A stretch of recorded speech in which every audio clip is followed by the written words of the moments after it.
Uh, I'm totally confused. Um, didn't have the education, the culturation, but I do have the wisdom. And I know that big tech and governments around the world can make it happen. And I will support stuff like law enforcement, immigration. I will give my absolute blessings and wisdom on that, both with a team. Okay. And again, big tech, you guys,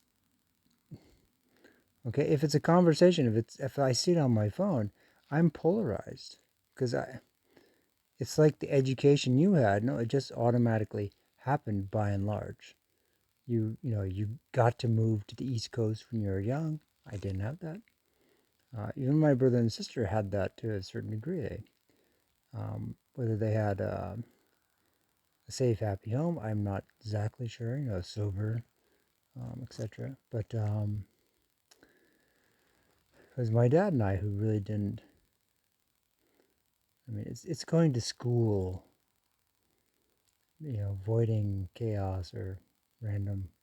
Anyways, big tech. I would love to go with your team, and wherever the White House and the rest of the European Union and the British say, okay, if that means some far point in the world and you're not going to abandon me there, because that's my, I'm looking at the clock, that's my panic. Always being abandoned in the worst possible situations.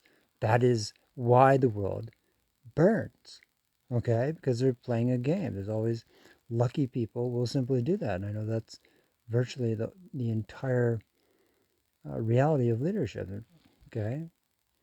Or it's schizophrenic, but it's always some connection. At least George Washington lived in a very traditional colonial world.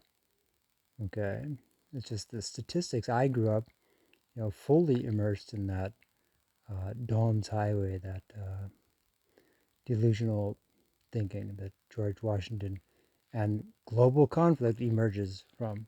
It does, because he's not properly educated. He doesn't know, you know, how to get out of Dodge. And that is imperative because that's what the eastward childhood, person who went to Harvard from the West Coast or from the Midwest or whatever, they had that. Okay. Huey Lewis, he just went to boarding